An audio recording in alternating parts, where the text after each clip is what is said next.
Nadie llega a ser una mentira de golpe. Se llega despacio, con pasos pequeños, con decisiones que en el momento parecen razonables y que solo años después revelan el tamaño del precio que se pagó por tomarlas. Fernando Colunga no nació galán. Nació hijo. Nació estudiante. Nació mecánico, bartender, oficinista, doble de riesgo. Nació hombre común en una ciudad que no le debía nada y que no tenía ningún plan especial para él. Y sin embargo, algo en el camino torció la historia. Algo en el camino lo convirtió en una de las figuras más rentables, más protegidas y más encerradas que haya producido la televisión mexicana. Eso es lo que vamos a explorar hoy. Hay una fecha que funciona como espejo de todo lo que fue su vida. 29 de febrero de 2024. Un hospital en Miami. Fernando Colunga llega en silencio, cubierto, rodeado de gente cuyo trabajo es asegurarse de que nadie lo vea demasiado. No viene a grabar. No viene a una premiere. Viene a vivir uno de los momentos más íntimos que existen. Y aún así llega escondido. Aún así llega blindado. Como si después de 30 años la costumbre de ocultarse fuera ya más fuerte que cualquier emoción. Piensa en eso. Un hombre que pasó 3 décadas vendiendo amor en pantalla, incapaz de vivirlo en público sin seguridad alrededor. Hoy vas a escuchar 4 cosas que la fama de Fernando Colunga nunca mostró. Vas a escuchar cómo un muchacho sin ningún destino especial fue absorbido por una maquinaria que lo convirtió en fantasía nacional y en prisionero al mismo tiempo. Vas a escuchar las versiones que durante años susurraron en los pasillos del espectáculo mexicano sobre vuelos privados. Habitaciones reservadas con discreción quirúrgica y un vínculo con el poder político que nadie se atrevió a confirmar en voz alta. Vas a escuchar lo que había detrás de un contrato que en papel parecía el sueño de cualquier actor y que en la práctica funcionaba como una correa muy bien pagada. Y vas a escuchar la historia que más duele de todas. No la del escándalo ni la del dinero. La de un hijo que tenía todos los recursos del mundo y no pudo usarlos para lo único que habría importado. Guarda esta idea porque va a crecer a lo largo de todo lo que sigue. La fama no te hace libre. A veces es exactamente lo contrario. Fernando creció en una familia sin estridencias. Padre ingeniero. Madre presente. Hijo único. Ciudad de México en los años 70, una infancia sin hambre ni tragedia visible, sin el drama de origen que suelen tener los grandes mitos populares. Y quizás ahí está la primera pista de todo lo que vino después.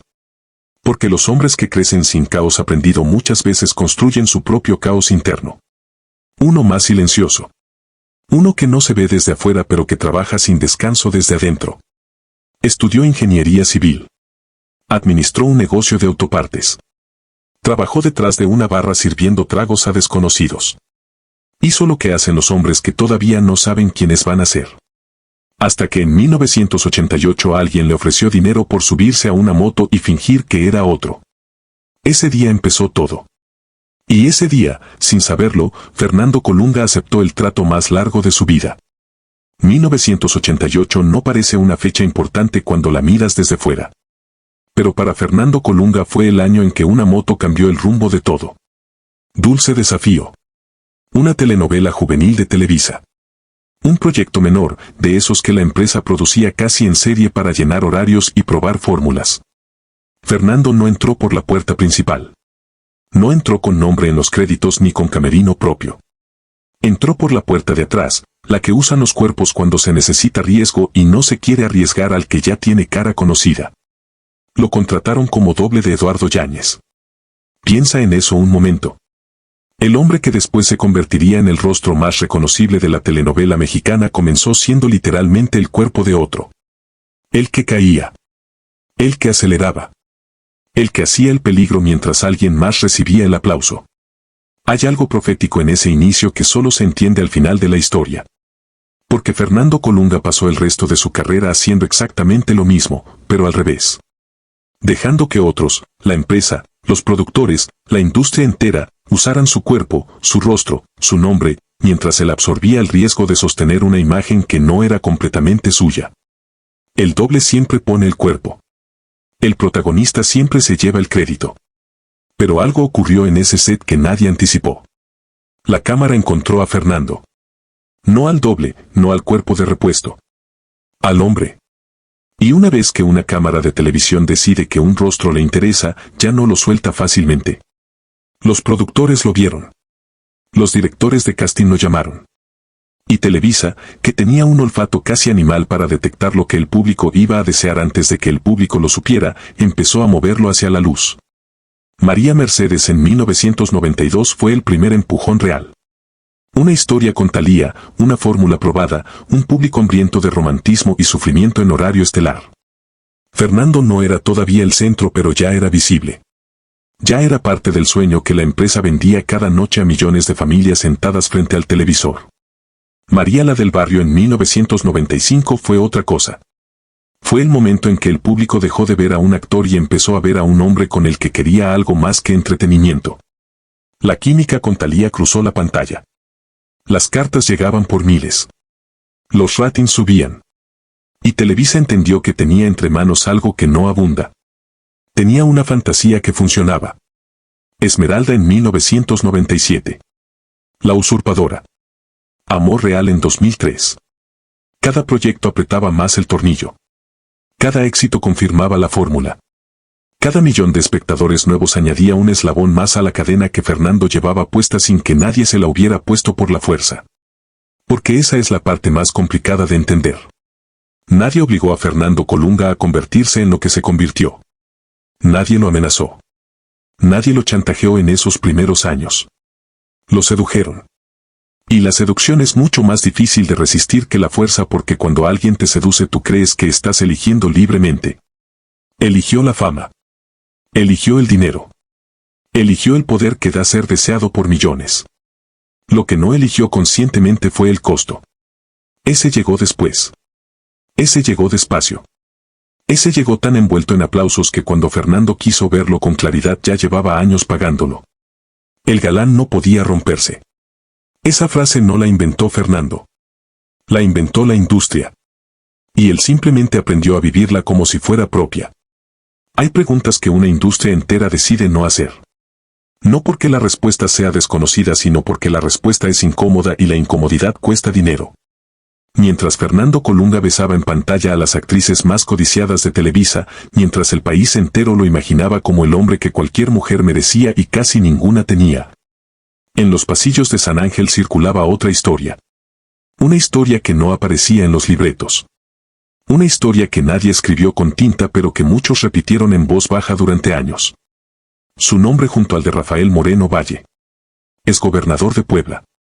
Hombre de poder político real, de esos que en México mueven estructuras, abren puertas y también las cierran cuando es necesario.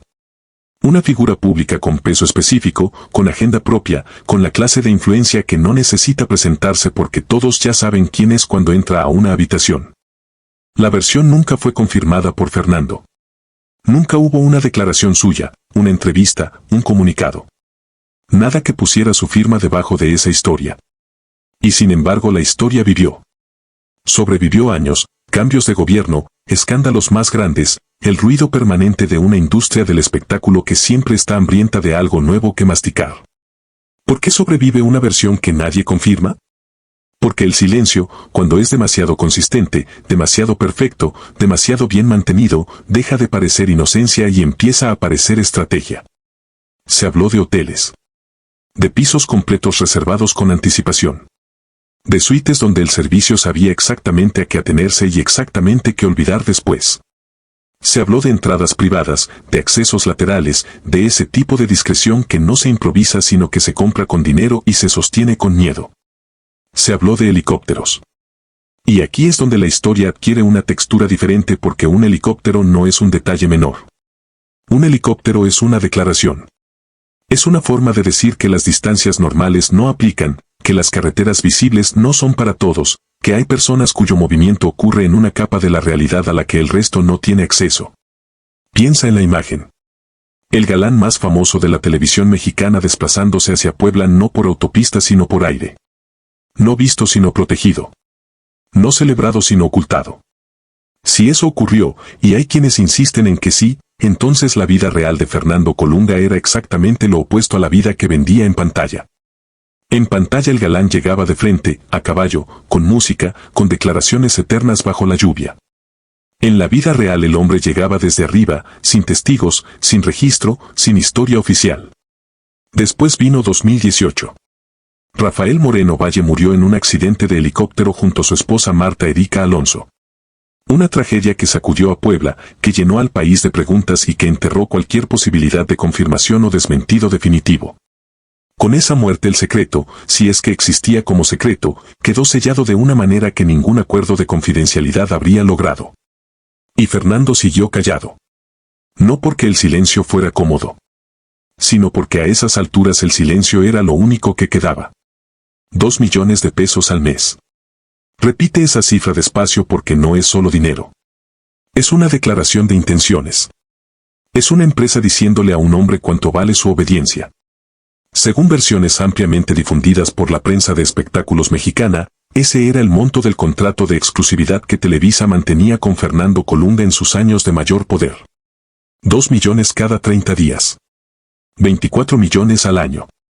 Una cifra que en cualquier contexto suena a libertad, pero que en este contexto específico funcionaba exactamente al revés.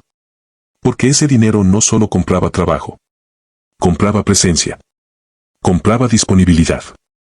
Compraba la garantía de que Fernando Colunga no aparecería en ningún otro canal, en ninguna otra pantalla, en ningún otro proyecto que no llevara el sello de la empresa. Compraba también algo que no aparece en ningún contrato escrito pero que todos en la industria entendían perfectamente. Compraba silencio. No el silencio del hombre que no tiene nada que decir. El silencio del hombre que tiene demasiado que decir y ha aceptado no decirlo a cambio de una cifra que hace que la renuncia parezca razonable. Piensa en lo que eso significa en la práctica. Fernando Colunga no podía despertarse un martes cualquiera y decidir ser otra cosa.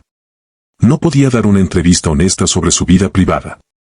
No podía aparecer en público con quien quisiera, ir a donde quisiera, vivir como quisiera sin calcular primero si ese movimiento contradecía la imagen que la empresa había construido y que la empresa seguía vendiendo.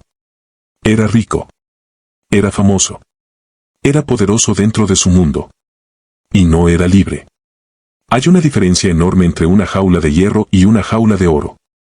La de hierro duele desde el primer día. La de oro tarda años en doler porque al principio lo que sientes es el brillo, la comodidad, el privilegio. Solo mucho después, cuando intentas moverte hacia algo que realmente importa y descubres que no puedes, entiendes que el material no cambia la función. Una jaula sigue siendo una jaula. La industria también necesitaba la otra cara del contrato. La cara visible. La que el público consumía sin saber que era parte de una estrategia comercial. Entonces aparecían los rumores de romance cuidadosamente no desmentidos. Los nombres de actrices colocados junto al suyo en columnas de espectáculos. Las fotografías ambiguas. Los gestos que podían leerse como confirmación sin serlo nunca del todo. Blanca Soto. Thalía en los años del fenómeno. Otras presencias femeninas usadas como cortina de humo o quizás como algo más complicado que eso. Versiones que la prensa alimentaba porque le convenía y que Televisa no apagaba porque también le convenía. Mientras el público discutía si había amor, si había pareja, si el galán había encontrado por fin a su mujer real, el verdadero negocio seguía funcionando sin interrupciones. Fernando permanecía deseable. Fernando permanecía misterioso. Fernando permanecía rentable. Y el contrato seguía renovándose. Hasta que dejó de renovarse. Los reinos no caen con explosiones. Caen con conversaciones. 2017 Televisa preparaba una nueva producción. Papá a toda madre, una comedia familiar, un proyecto distinto al melodrama épico donde Fernando había construido su trono. Eduardo Mesa producía. El elenco incluía nombres que Fernando habría tenido que compartir espacio, protagonismo, cámara. Y Fernando no respondió las llamadas. No de golpe. No con una negativa formal. Con ese silencio particular que usan los hombres que han sido tratados como intocables durante tanto tiempo que confunden la paciencia de otros con debilidad propia. Tardó en contestar. Dejó que los productores esperaran. Dejó que su ausencia hablara antes que su voz. Como si 30 años de ser el centro de todo le hubieran enseñado que el mundo gira alrededor de quien se hace esperar. Pero el mundo había cambiado. Televisa en 2017 no era Televisa en 1995. Las plataformas de streaming estaban mordiendo audiencias. Los públicos se fragmentaban. Los presupuestos se ajustaban. Y la paciencia con las estrellas que costaban demasiado y colaboraban demasiado poco se había agotado silenciosamente mientras Fernando miraba hacia otro lado. Cuando por fin se sentó frente a Eduardo Mesa, la conversación no fue entre un actor y su productor. Fue entre dos versiones distintas de lo que Televisa había sido y lo que ya estaba dejando de ser. Fernando no quería diluirse en un elenco coral. No quería ser uno más. No quería una historia donde su nombre apareciera junto a otros con el mismo tamaño de letra. Después de décadas siendo el centro absoluto de cada historia que protagonizó, la idea de compartir el espacio le resultaba inaceptable. Piensa en eso. El hombre que empezó siendo la sombra de otro, el doble que hacía el peligro mientras el protagonista recibía el aplauso, había llegado a un punto donde ya no toleraba que nadie más recibiera aplauso cerca de él. Eso no es arrogancia solamente. Es lo que le pasa a un hombre cuando durante demasiado tiempo una industria entera le confirma que el mundo existe para servirle. Entonces llegó Rosy Ocampo. Y la conversación se volvió otra cosa.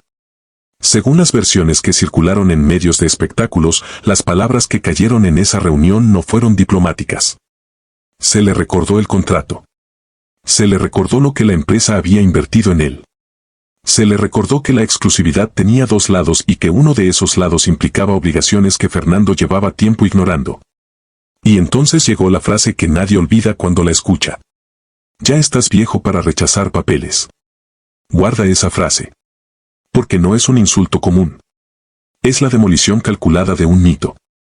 Durante años Televisa había vendido a Fernando Colunga como el hombre que no envejece, el galán eterno, el rostro que el tiempo respetaba porque la fantasía lo exigía. Y de pronto, dentro de la misma empresa que construyó ese mito, alguien usó el tiempo como arma. El papel fue a Sebastián Rulli. La telenovela se hizo sin Fernando. Y el contrato que había funcionado como escudo durante décadas empezó a convertirse en otra cosa. En una cuenta pendiente. En una salida que ya no se podía evitar. El galán no podía romperse. Pero esa vez el golpe no vino de afuera. Vino de adentro. Del mismo lugar que lo había construido. Cuando una muralla cae no desaparece de golpe. Primero aparecen las grietas. Pequeñas, casi invisibles, del tipo que solo notan quienes saben dónde mirar. Después las grietas crecen. Después ya no hacen falta martillos. Después de 2017 Fernando Colunga siguió trabajando. Telemundo lo recibió. Nuevos proyectos, nueva pantalla, nuevo contrato. Desde afuera parecía una transición limpia, un actor reinventándose, un profesional adaptándose a los tiempos. Pero la muralla de San Ángel había caído. Y sin esa muralla el mundo llegaba diferente. Durante 3 décadas Televisa había funcionado como un filtro entre Fernando y todo lo que podía dañarlo. Los rumores existían pero vivían contenidos, circulaban en espacios controlados, llegaban hasta cierto punto y ahí se detenían porque había intereses demasiado grandes que proteger. Una empresa que factura millones no permite que un escándalo destruya una de sus inversiones más rentables sin pelear. Pero cuando esa protección se retiró, el ecosistema mediático era completamente diferente al que Fernando había aprendido a manejar en los 90. Ahora había redes sociales. Ahora había audios filtrados que recorrían miles de teléfonos en minutos.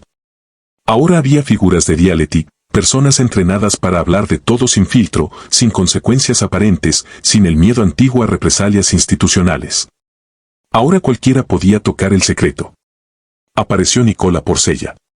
Un hombre de otra generación mediática, de otro mundo, de esa televisión nueva donde la intimidad se comenta como si fuera meteorología. Según versiones difundidas por programas de espectáculos, un audio atribuido a él circuló con la velocidad característica de las cosas que el público lleva años esperando escuchar. En ese audio se hablaba de Fernando Colunga. No con pruebas. No con documentos. Con el tono casual y devastador de alguien que cuenta algo en privado sin calcular que lo privado ya no existe. Porcella intentó desmentir. Dijo que sus palabras habían sido sacadas de contexto, que no había dicho exactamente lo que se entendió, que respetaba a Fernando. Pero las aclaraciones en Internet llegan siempre después del daño. Llegan cuando la historia ya encontró su forma en la mente de quien la recibió y esa forma ya no cambia fácilmente. Después apareció Zanik Berman con gestos y comentarios que muchos leyeron como nuevas insinuaciones. Otra vez sin confirmación. Otra vez sin prueba definitiva. Otra vez el mismo fantasma con distinto traje. Y aquí está lo más cruel de esta parte de la historia. Fernando Colunga había pasado 30 años construyendo un muro para que nadie pudiera hablar de él sin su permiso. Había pagado con silencio, con distancia, con una vida privada convertida en búnker, para mantener ese muro en pie. Y al final no lo derribó un periodista de investigación. No lo derribó un excolega con documentos. Lo derribó un audio de WhatsApp. Lo derribó la modernidad. Piensa en eso. Toda esa arquitectura de protección, todos esos años de disciplina, todo ese precio pagado en libertad personal, y al final resultó que el mundo había encontrado una manera de entrar que ningún contrato podía anticipar. El galán no podía romperse.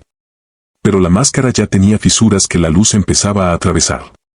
Hay momentos en la vida de un hombre que no caben en ningún libreto.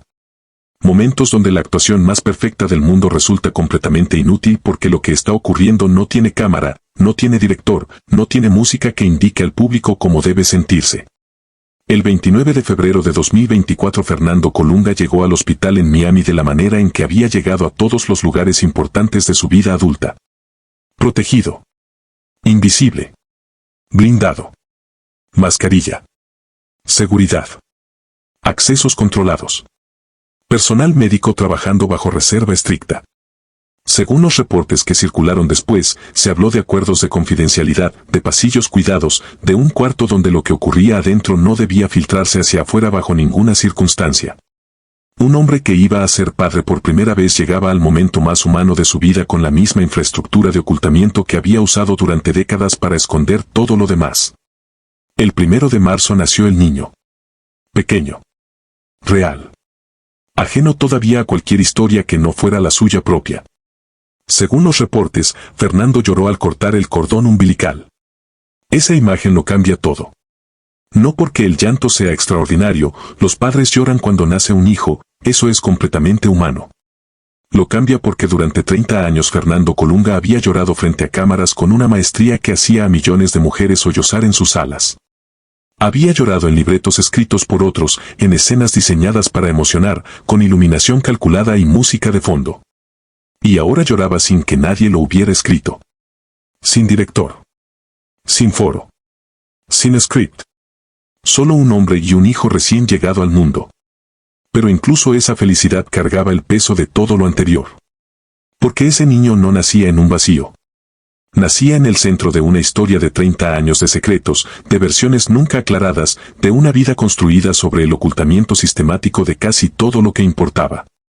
Nacía en la historia de un hombre que había aprendido tan bien a esconderse que ya no sabía hacerlo de otra manera. ¿Qué le heredas a un hijo cuando lo que más has protegido en tu vida es el miedo? Esa pregunta no tiene respuesta fácil. Pero existe. Y Fernando Colunga la enfrentó ese día en una habitación de hospital en Miami, rodeado de seguridad, lejos de las cámaras. Sosteniendo en brazos algo que ningún contrato podía proteger ni ningún guardaespaldas podía blindar. Una vida nueva. Una vida que todavía no sabía nada del galán. Que no sabía nada de Televisa, de contratos, de rumores, de helicópteros, de pasillos controlados. Una vida que solo sabía que había llegado al mundo y que alguien la estaba sosteniendo. Y que ese alguien lloraba. La factura más cara no llegó con un sobre. No llegó firmada por ningún abogado ni entregada por ningún mensajero. Llegó por teléfono. Con la voz de alguien diciéndole lo que ya no tenía remedio. A principios de 2019 el padre de Fernando Colunga recibió un diagnóstico de cáncer de colon. No fue una noticia rápida. Fue una noticia lenta, del tipo que te instala en la vida como inquilino permanente y que cada mañana te recuerda que está ahí. Tratamientos. Estudios. Días de esperanza seguidos de días de retroceso. Viajes entre Florida y la Ciudad de México. La logística brutal que exige una enfermedad grave cuando la familia no vive junta y el mundo todavía funcionaba con cierta normalidad. El padre de Fernando, ingeniero civil como él, un hombre que había construido cosas sólidas y duraderas, enfrentaba ahora algo que no se construye ni se refuerza. Algo que solo se acompaña. Y Fernando intentó acompañarlo. Pero en 2020 el mundo se cerró. La pandemia convirtió los aeropuertos en espacios fantasma. Las fronteras entre México y Estados Unidos se volvieron muros de procedimientos cambiantes, restricciones contradictorias, permisos que llegaban tarde o no llegaban. Los hospitales se llenaron de miedo y de reglas que no siempre tenían lógica pero que todos tenían que obedecer. El padre de Fernando viajó a la Ciudad de México para continuar su tratamiento. Y el tiempo, que nunca negocia con nadie, decidió que ese viaje sería el último. Fernando estaba en Miami. Guarda esa imagen un momento. El hombre que durante décadas tuvo dinero suficiente para moverse en helicóptero, para reservar pisos enteros de hotel, para rodearse de seguridad en cualquier parte del mundo. El hombre que había construido una vida de recursos y privilegios precisamente para no depender de nada ni de nadie. Ese hombre estaba varado del otro lado de una frontera mientras su padre se moría. Ni los millones. Ni los contactos. Ni los guardaespaldas. Ni los 30 años de poder acumulado. Nada alcanzó. No pudo llegar a tiempo. Y entonces ocurrió algo que resume con una crueldad perfecta todo lo que fue la vida que Fernando eligió construir. Los restos de su padre no fueron recibidos por él en un abrazo, en una ceremonia íntima, en ese espacio sagrado que las familias crean alrededor de sus muertos para procesar el dolor. Fueron sus propios escoltas quienes ayudaron a recibir y trasladar las cenizas. Los mismos hombres contratados para mantener al mundo alejado de Fernando. Los mismos hombres cuya función había sido siempre crear distancia entre él y los demás. Esos hombres se convirtieron ese día en el puente entre Fernando y lo único que le quedaba de su padre. La protección se volvió el duelo. El blindaje se volvió el abrazo que él no pudo dar. Piensa en lo que eso significa. Una vida entera construida para protegerse de todo, y al final la única cosa de la que nadie puede protegerte es la pérdida. Al final el muro más alto del mundo no te salva de quedarte del otro lado cuando alguien que amaba se va. El galán no podía romperse. Pero ningún personaje sobrevive intacto a la muerte de un padre al que no pudo despedir. Después de todo lo que se ha contado hasta aquí, uno esperaría que la historia tuviera un punto de quiebre visible. Un momento donde Fernando Colunga saliera frente a una cámara y dijera algo definitivo. Algo que ordenara el relato, que pusiera a cada versión en su lugar, que separara la verdad de la especulación con una línea clara. Ese momento nunca llegó. Y quizás eso es lo más revelador de todo. Porque Fernando Colunga no es un hombre que se rompe en público. No es un hombre que concede ese tipo de victoria a quienes esperan verlo caer. Durante 30 años aprendió que la exposición es peligrosa, que las palabras dichas en voz alta se convierten en munición, que el silencio aunque duela, aunque sea malinterpretado, aunque alimente exactamente los rumores que quiere apagar, sigue siendo la única forma de control que le queda cuando todo lo demás se ha ido. Así que siguió callado. Después de Televisa vino Telemundo. Malverde el santo patrón. El Conde. Proyectos que demostraban que todavía tenía presencia, que todavía podía llenar una pantalla, que la industria no lo había descartado completamente aunque San Ángel hubiera cerrado sus puertas. Pero algo en su manera de moverse cambió. Ya no era el mismo tipo de silencio. El silencio de los años de Televisa era el de un hombre protegido, el de alguien que podía callarse porque tenía una maquinaria entera respaldándolo. El silencio posterior era diferente. Era el de un hombre que ya no tiene ejército pero sigue peleando con las mismas tácticas porque no aprendió otras. Juan Osorio habló públicamente de él. Dijo que lo veía feliz. Y Fernando, en lugar de responder con la rigidez defensiva de otros años, dejó pasar el comentario con una suavidad distinta. Casi como si hubiera decidido que no todas las batallas valían el desgaste. Ese gesto pequeño dice más que cualquier entrevista que pudiera dar. Porque un hombre que durante décadas convirtió cada pregunta incómoda en una pared, de pronto dejaba entrar un poco de aire por una grieta. No era una apertura total. No era una confesión. Era apenas una señal de que algo en él había cambiado. De que el peso de mantener todo perfectamente sellado había empezado a costar más de lo que podía pagar. Blanca Soto aparece en esta etapa como algo más que un nombre en una columna de espectáculos. Aparece como parte de un intento real de construir algo que no dependiera de ningún libreto. Algo que no tuviera que ser explicado ni defendido ni protegido por un equipo de relaciones públicas. Algo simplemente vivido. ¿Lo logró? Esa es una pregunta que solo él puede responder. Pero lo que sí es visible desde afuera es que Fernando Colunga llegó a sus casi 60 años con una acumulación de pérdidas que ninguna cantidad de ratings compensa. Perdió su contrato. Perdió su muralla institucional. Perdió versiones de sí mismo que la industria había construido y que él había habitado tanto tiempo que eran difíciles de distinguir del original. Y perdió a su padre sin poder despedirse. Esas pérdidas no desaparecen. Se cargan. Se llevan al siguiente proyecto, al siguiente día, Al siguiente momento en que alguien te pregunta cómo estás y tú dices bien porque eso es lo que 30 años de práctica te han enseñado a decir. El galán no podía romperse. Pero hay cosas que se rompen silenciosamente, sin testigos, sin que nadie se entere, y que sin embargo cambian para siempre la forma en que un hombre camina por el mundo.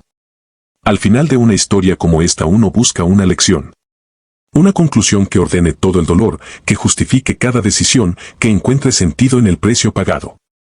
Pero las historias reales no siempre ofrecen eso. A veces lo que ofrecen es simplemente la verdad de lo que ocurrió. Sin redención completa. Sin condena definitiva.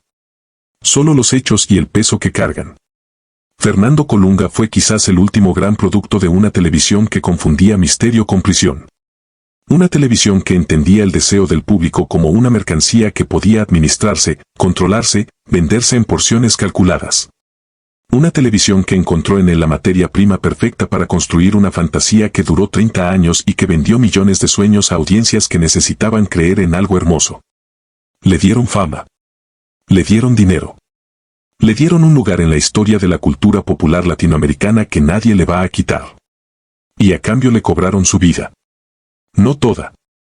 No literalmente. Pero sí los pedazos que más importan. El derecho a equivocarse en público sin que eso destruyera una inversión. El derecho a amar a quien quisiera sin que eso contradijera un personaje. El derecho a envejecer sin que eso amenazara un contrato. El derecho a estar presente cuando la presencia era lo único que importaba. Ese último derecho es el que duele más. Porque al final los contratos vencen. Las telenovelas se olvidan. Los ratings de hace 20 años no le importan a nadie. Las portadas amarillean. Los escándalos se superponen unos a otros hasta que ninguno se recuerda con claridad. Lo que no se olvida es no haber podido despedirse. Lo que no se olvida es haber construido una vida tan blindada, tan protegida, tan perfectamente sellada que cuando llegó el momento de cruzar una frontera para abrazar a un padre que se moría, el blindaje se convirtió en obstáculo. La fama no te hace libre. Ya lo dijimos al principio. Pero vale la pena terminar con esa idea porque en el caso de Fernando Colunga no es un concepto abstracto.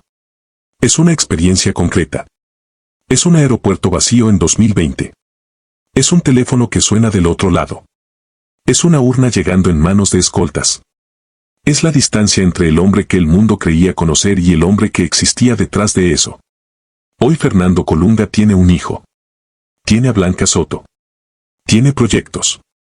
Tiene una vida que continúa más allá de Televisa, más allá del contrato, más allá del galán que no podía romperse. Tiene también todo lo que se queda contigo cuando la industria termina de usarte y el público pasa a la siguiente historia.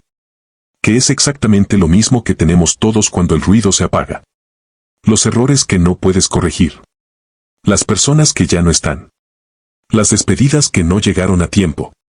Y la pregunta que Fernando Colunga lleva consigo como la lleva cualquier hombre que un día decidió que la imagen valía más que la verdad. ¿Cuánto de lo que viví fue realmente mío? El galán no podía romperse. Pero los hombres sí. Y a veces romperse es lo único que les permite, finalmente, empezar a ser reales.